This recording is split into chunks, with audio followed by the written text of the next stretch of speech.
নমস্কার বন্ধুরা, আজ আমি চলে এসেছি কলকাতার অন্যতম প্রাচীন ও ঐতিহাসিক সেন্ট জনস চার্চে। এটি 1787 সালে সাধারণ মানুষদের জন্য খুলে দেওয়া হয় এবং এটি ছিল কলকাতার প্রথম অ্যাংলিকান চার্চ। চার্চের এই অসাধারণ স্থাপত্য ও এর ইতিহাসের বিশেষ দিকগুলি আজ আমি তোমাদের দেখাবো। চলো তাহলে বেশি কথা না বাড়িয়ে আমাদের আজকের এই ছোট্ট ভিডিওটি শুরু করা যাক।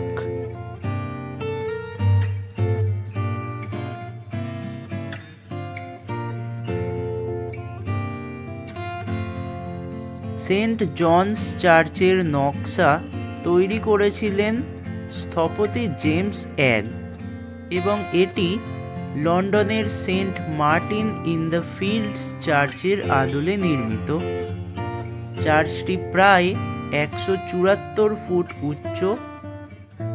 এটির নির্মাণে ব্যবহার করা হয়েছিল ইট ও পাথর, যা বিশেষভাবে আনা হয়েছিল গৌড়ের ধ্বংসাবশেষ থেকে।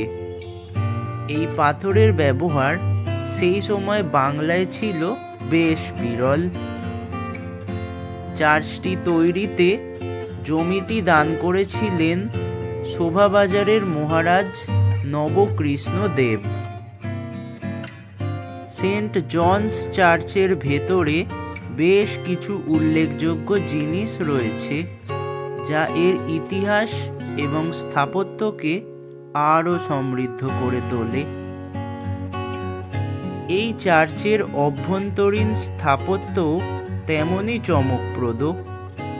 মেঝেতে গৌড় থেকে আনা নীল ধূসর রঙের বিরল মার্বেল ব্যবহার করা হয়েছে। প্রধান বেদির পেছনে রয়েছে একটি অর্ধবৃত্তাকার গম্বুজ এবং একটি চিত্রকর্ম, যা বিশেষভাবে উল্লেখযোগ্য।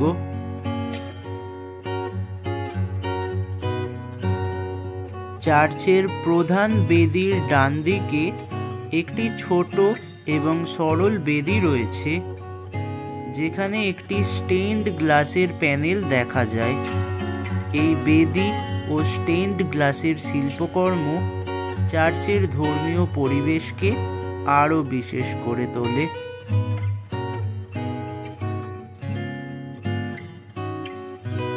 চার্চের দেওয়ালে অনেক মার্বেল ট্যাবলেট লাগানো রয়েছে, যেগুলি ব্রিটিশ প্রশাসক, সেনা কর্মকর্তা এবং বিশিষ্ট ব্যক্তিদের স্মৃতির উদ্দেশ্যে উৎসর্গ করা হয়েছে। এই ট্যাবলেটগুলিতে ভারতীয় উপাদানের উল্লেখ পাওয়া যায়, যেমন নারীরা শাড়ি পরিহিত এবং পটভূমিতে দেখা যায় নারকোল ও কলা গাছ।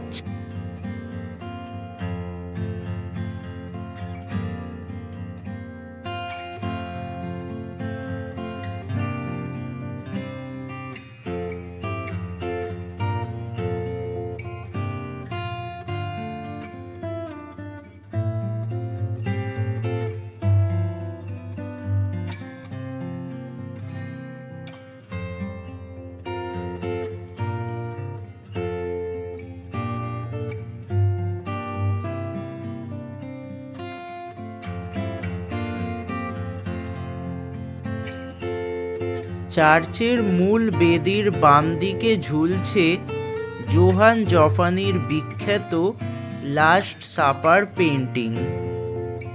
এটি লিওনার্দো দা ভিঞ্চির বিখ্যাত লাস্ট সাপার চিত্রকর্মের একটি ভারতীয় সংস্করণ, যেখানে স্থানীয় উপাদান যেমন ভারতীয় পানির পাত্র, দড়ির ব্যাগ এবং গাছপালা ব্যবহৃত হয়েছে।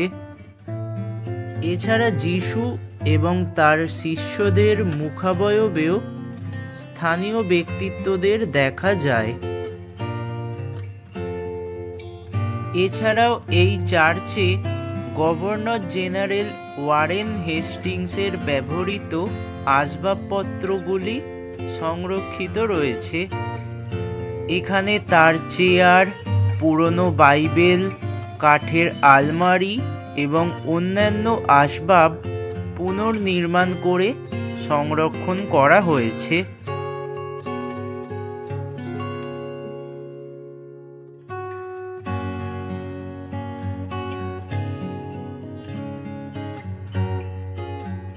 চার্চের বাইরে বিশাল বাগান, যেখানে রং বেরঙের ফুলের পাশাপাশি তোমরা দেখতে পারবে ঐতিহাসিক নানান স্মৃতিসৌধ।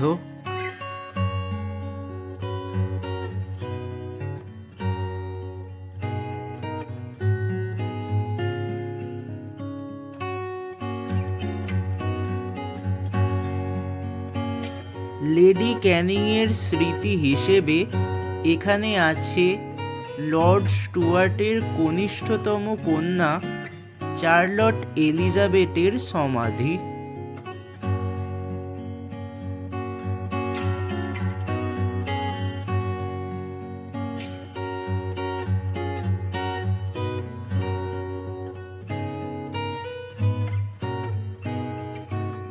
রোহিলা যুদ্ধে নিহত ব্রিটিশ অফিসারদের স্মৃতির উদ্দেশ্যে এই চার্চে রোহিলা যুদ্ধ স্মারক তৈরি করা হয়েছে।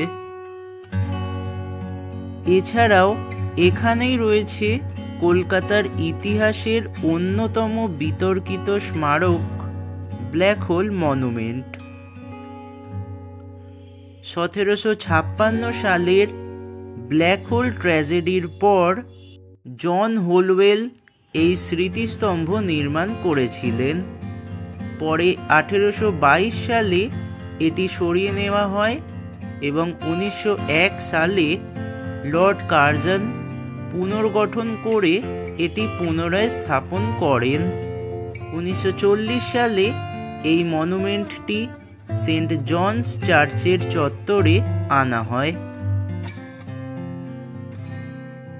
এছাড়াও এখানে রয়েছে লর্ড ব্র্যাবোর্নের সমাধি। লর্ড ব্র্যাবোর্ন ছিলেন ব্রিটিশ ভারতের গভর্নর এবং তার স্মৃতির উদ্দেশ্যে এখানে একটি সমাধি নির্মাণ করা হয়েছে।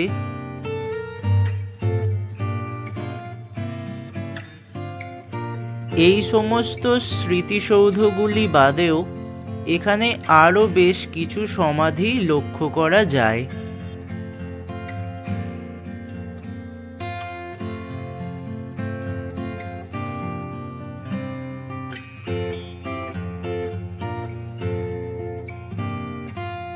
এবার আসা যাক তোমরা এই চার্চে আসবে কিভাবে। এই চার্চে আসতে হলে তোমাদের সর্বপ্রথম আসতে হবে হাওড়া স্টেশন।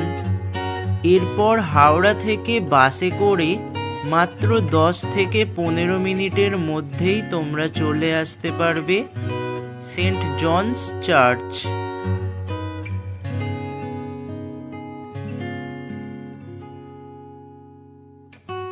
আমাদের ভ্রমণ এখানেই শেষ। আশা করি তোমরা এই ঐতিহাসিক স্থান সম্পর্কে নতুন কিছু জানতে পেরেছ। দেখা হবে পরের বার নতুন একটি জায়গায়। ধন্যবাদ।